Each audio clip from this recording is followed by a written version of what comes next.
दोस्तों, आज की सबसे पहली और बड़ी खबर।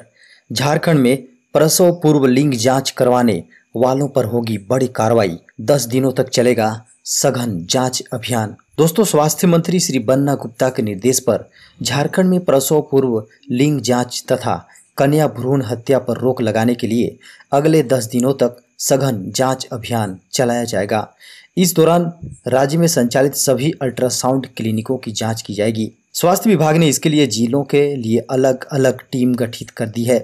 राष्ट्रीय स्वास्थ्य अभियान झारखंड के अभियान के निदेशक रविशंकर शुक्ला ने गठित सभी टीम को सघन जांच कर 30 जून तक रिपोर्ट देने को कहा है। जांच टीम अपने आवंटित जिलों में यह जांच करेंगी कि वहां गर्भधारण पूर्व एवं प्रसव पूर्व निदान तकनीक अधिनियम PC&PNDT एक्ट का अनुपालन हो रहा है या नहीं, वहां संचालित अल्ट्रासाउंड क्लिनिक इस एक्ट के तहत निबंधित हैं या नहीं। टीम इन सभी बिंदुओं पर जांच कर विभाग को रिपोर्ट सौंपेगी। झारखंड के मुख्यमंत्री श्री हेमंत सोरेन ने कहा, 6 से 8 सप्ताह में तीसरी लहर हमें परेशान कर सकती है। दोस्तों, झारखंड के मुख्यमंत्री श्री हेमंत सोरेन ने कहा, आज भले अपने राज्य में संक्रमित मरीजों की संख्या पूरे देश में सबसे कम है, भले ही हमारी रिकवरी 98% से ज़्यादा है, पर खतरा अभी टला नहीं है। एक्सपर्ट्स के अनुसार 6 से 8 सप्ताह में तीसरी लहर हमें परेशान कर सकती है। राज्य सरकार ने तीसरे लहर से लड़ाई हेतु तैयारियां पुख्ता कर ली है, पर आप सबके सहयोग के बिना यह संभव नहीं है। उन्होंने कहा, लॉकडाउन में भले ही छूट दी गई है, पर आप कोरोना के गाइडलाइंस का पालन पूरी सख्ती व मुस्तैदी से खुद भी करें और दूसरों को भी समझाएं। वैक्सीन की उपलब्धता के अनुसार हम तेजी से वैक्सीन लगाने की प्रक्रिया पर भी कार्य कर रहे हैं। दोस्तों, उन्होंने कहा, वैक्सीन पूरी तरह सुरक्षित है, अतः आप इसे पूरी तरह से निश्चिंत होकर लगवाएं। विधायक सरयू राय ने राज्यपाल से मिलकर दी जन्मदिन की बधाई। विधायक सरयू राय ने रविवार को राज्यपाल द्रौपदी मुर्मू से राजभवन में आकर मुलाकात की। राज्यपाल को उनके जन्मदिन पर सरयू राय ने बधाई एवं शुभकामनाएं दी। राय ने इस अवसर पर उन्हें अपनी नई प्रकाशित पुस्तक रहबर की राहजनी की एक प्रति भेंट किया। साथ ही वर्तमान राज्य सरकार के खान भूतत्व विभाग तथा वन पर्यावरण और जलवायु परिवर्तन विभाग के क्रियाकलापों एवं उच्च न्यायालय के कतिपय फैसलों की जानकारी भी उन्हें दी। उन्होंने अनुरोध किया है कि इन बिंदुओं पर गंभीरता पूर्वक विचार करें और इस बारे में झारखंड हाईकोर्ट के मुख्य न्यायाधीश से परामर्श करने की कृपा करें। केंद्र का राज्यों को निर्देश, चिकित्सकों पर हमला करने वालों के खिलाफ दर्ज करें FIR।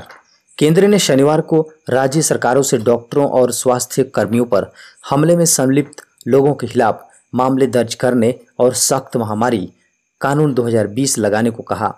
कोविड-19 महामारी के बीच देश के अलग अलग हिस्से में डॉक्टरों और स्वास्थ्य क्षेत्र से जुड़े पेशेवरों पर हमले की कई घटनाओं के मद्देनजर केंद्रीय गृह सचिव अजय भल्ला ने राज्यों और केंद्र शासित प्रदेशों को यह पत्र लिखा है। उन्होंने लिखा है कि आप इस बात से सहमत होंगे कि डॉक्टरों या स्वास्थ्य पेशेवरों पर धमकी या हमले की कोई भी घटना उनके मनोबल को कम कर सकती है और उनमें असुरक्षा की भावना पैदा कर सकती है। इससे स्वास्थ्य देखभाल व्यवस्था पर प्रतिकूल प्रभाव पड़ सकता है। गृह सचिव ने कहा है कि वर्तमान परिस्थितियों में यह जरूरी हो गया है कि स्वास्थ्य कर्मियों के साथ मारपीट करने वालों के खिलाफ सख्त कार्रवाई की जाए। झारखंड में अगले 3 दिनों तक मौसम में नहीं होगा बदलाव, जारी रहेगी बारिश। झारखंड के मौसम में अगले 2 से 3 दिनों तक कोई बदलाव के अनुमान नहीं है। बारिश का सिलसिला जारी रहेगा। ये मौसम 24 जून तक देखने को मिलेगी। मौसम विभाग के अनुसार झारखंड में अगले 3-4 दिनों तक तापमान में कोई बड़ा बदलाव देखने को भी नहीं मिलेगा। हल्के और मध्यम दर्जे की बारिश के साथ वज्रपात की भी संभावना है। इस दौरान 30 से 40 किलोमीटर की गति से हवा चलेंगी। मौसम वैज्ञानिक के अनुसार रांची समेत देवघर, हजारीबाग, गुमला, रामगढ़, खूंटी, बोकारो, गिरिडीह, धनबाद, गोड्डा, दुमका, जामताड़ा, पाकुड़ और साहेबगंज जिलों में कुछ स्थानों पर वज्रपात के साथ भारी बारिश होने की संभावना जताई गई है। झारखंड में पंचायत चुनाव पर संशय, 6 महीने और बढ़ सकता है पंचायतों का कार्यकाल। झारखंड के ग्रामीण विकास तथा संसदीय कार्य मंत्री आलमगीर आलम ने रविवार को पत्रकारों से बताया कि पंचायतों का कार्यकाल बढ़ाने के लिए राज्य सरकार जल्द ही अध्यादेश लाने जा रही है। मंत्री ने बताया कि दिसंबर 2020 में राज्य सरकार ने कोरोना संक्रमण काल के कारण चुनाव नहीं होने की स्थिति के कारण त्रिस्तरीय पंचायतों का कार्यकाल 6 महीने के लिए बढ़ाने का निर्णय लिया था। यह अवधि 15 जुलाई को खत्म हो रही है, लेकिन अभी कोविड-19 संक्रमण के कारण चुनाव नहीं हो पाया है। पंचायतों का विकास बाधित न हो और काम होता रहे, इसके लिए अध्यादेश लाकर एक बार फिर से कार्यकाल को 6 महीने के लिए एक्सटेंशन दिया जा सकता है। झारखंडियों के लिए बड़ी खुशखबरी, 26 जून से देवघर एम्स में शुरू हो जाएगी ओपीडी सेवा। झारखंड वासियों के लिए खुशखबरी है। झारखंड के देवघर एम्स के ओपीडी के उद्घाटन की तारीख तय हो गई है। देवघर में निर्माणाधीन एम्स में ओपीडी सेवा 26 जून से शुरू हो जाएगी। उद्घाटन के लिए केंद्रीय स्वास्थ्य मंत्रालय और राज्य सरकार के बीच सहमति बन गई है।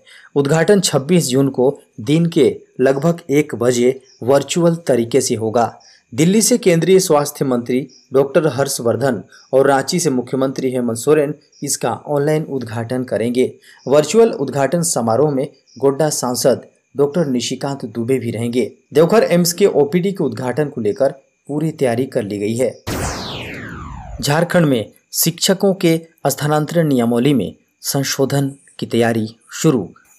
झारखंड में प्राइमरी से लेकर +2 विद्यालय तक के शिक्षकों को अपने गृह जिले में नौकरी का मौका मिलेगा। सरकार इसके लिए शिक्षक स्थानांतरण नियमावली 2019 में संशोधन करने जा रही है। पिछली सरकार द्वारा बनाई गई इस नियमावली का शिक्षक संगठन शुरू से ही विरोध कर रहे थे। स्कूली शिक्षा साक्षरता विभाग ने इसकी प्रक्रिया शुरू की है। नियमावली में संशोधन के लिए विभागीय सचिव द्वारा 10 सदस्यीय कमेटी का गठन किया गया है। कमेटी को 2 माह के अंदर संशोधन के विभिन्न बिंदुओं पर अपनी रिपोर्ट देने को कहा है। विभागीय सचिव द्वारा जारी पत्र में कहा गया है कि विभागीय मंत्री द्वारा नियमावली में संशोधन को लेकर पिछले वर्ष सितंबर में दिशा निर्देश दिया गया था। खबर है, जुलाई माह में झारखंड को मिलेंगे कोरोना वैक्सीन के 33,13,540 डोज। झारखंड में कोरोना वैक्सीनेशन की रफ्तार बढ़ाने को लेकर राज्य सरकार प्रयास कर रही है। झारखंड को केंद्र सरकार ने जुलाई के महीने में 33,13,540 डोज देने की मंजूरी दे दी है। स्वास्थ्य विभाग के वरीय आईईसी प्रभारी सिद्धार्थ त्रिपाठी ने बताया कि जुलाई के महीने में 24,85,150 डोज भारत सरकार के द्वारा झारखंड को मुफ्त में दिया जाएगा, जबकि प्राइवेट हॉस्पिटलों के लिए 8,28,390 डोज वैक्सीन उपलब्ध कराया जाएगा, जिसका शुल्क प्राइवेट हॉस्पिटलों को केंद्र को चुकाना पड़ेगा। स्वास्थ्य विभाग के वरीय आईईसी प्रभारी सिद्धार्थ त्रिपाठी ने कहा कि केंद्र सरकार के द्वारा कोविशील्ड की 20,62,310 डोज राज्यों को मिलेगी, जबकि वैक्सीनेशन की 4,22,840 डोज जुलाई महीने में प्राप्त होगा। WHO ने कहा, दुनिया में तेजी से फैल रहा है भारत में मिला कोरोना का डेल्टा वेरिएंट। विश्व स्वास्थ्य संगठन ने कोरोना वायरस के डेल्टा वेरिएंट को लेकर चेतावनी जारी की है। WHO ने बताया कि भारत में सबसे पहले मिला कोरोना का डेल्टा वेरिएंट अब पूरी दुनिया में फैल चुका है। WHO की मुख्य वैज्ञानिक डॉक्टर सौम्या स्वामीनाथन ने कहा, डेल्टा वेरिएंट तीव्र संक्रामक क्षमता की वजह से विश्व स्तर पर कोरोना फैलाने के लिए जिम्मेदार बनता जा रहा है। इस वेरिएंट के कारण अब दुनिया भर में कोरोना की तीसरी लहर का अंदेशा पैदा हो गया है। डॉक्टर स्वामीनाथन ने WHO के प्रभावकारिता मानक को पूरा करने में क्योरवैक वैक्सीन की असफलता पर भी निराशा जाहिर की है। उन्होंने कहा, इस तक अत्यधिक ट्रांसमिसिबल वेरिएंट के लिए अधिक शक्तिशाली वैक्सीन का जरूरत है। दोस्तों, खबर जैक बोर्ड की। 9वीं में C ग्रेड लाने वाले स्टूडेंट्स 10वीं में हो सकते हैं फेल। 9वीं क्लास में C ग्रेड लाने वाले छात्र छात्राओं का मैट्रिक का रिजल्ट प्रभावित हो सकता है। इस ग्रेड के छात्र छात्राएं फेल भी हो सकते हैं। 9वीं क्लास में A+ ग्रेड और B ग्रेड लाने वाले छात्र छात्राएं मैट्रिक में सफल होंगे। झारखंड एकेडमिक काउंसिल ने 9वीं बोर्ड का रिजल्ट ग्रेडिंग के आधार पर और 11वीं का रिजल्ट अंक के आधार पर कर दिया था। 2020 में 9वीं के रिजल्ट में कई छात्र छात्राओं को 1, 2 या उससे अधिक विषयों में C ग्रेड मिले हैं। सिगरेट 33% से 45% तक अंक लाने वाले छात्र छात्राओं को दिया गया है। नौवीं में पांचों विषय के 40-40 अंकों के सब ऑब्जेक्टिव सवाल OMR शीट पर पूछे गए थे। केंद्र सरकार ने सुप्रीम कोर्ट से कहा, कोविड से जान गंवाने वालों के परिजनों को नहीं दे सकते 4-4 लाख। केंद्र सरकार ने कोरोना संक्रमण से मारे गए लोगों के परिजनों को 4 लाख रुपए मुआवजा देने से मना कर दिया है। कोरोना से होने वाली मौतों पर मुआवजे पर दाखिल याचिका पर केंद्र सरकार ने सुप्रीम कोर्ट में हलफनामा दायर कर यह जानकारी दी है। सरकार ने कहा कि अगर सभी पीड़ितों के परिजनों को 4-4 लाख रुपए का मुआवजा दिया जाएगा तो SDRF का सारा पैसा उधर ही खर्च हो जाएगा। दरअसल सुप्रीम कोर्ट ने कोविड से होने वाली मौतों पर 4 लाख रुपए का मुआवजा देने की मांग को लेकर एक याचिका दाखिल हुई थी। याचिकाकर्ता का कहना था कि नेशनल डिजास्टर मैनेजमेंट एक्ट और 2015 में नेशनल डिजास्टर मैनेजमेंट अथॉरिटी की तरफ से गाइडलाइन जारी की गई थी, जिसमें आपदा की वजह से होने वाली मौतों पर 4 लाख रुपए मुआवजा देने की बात है।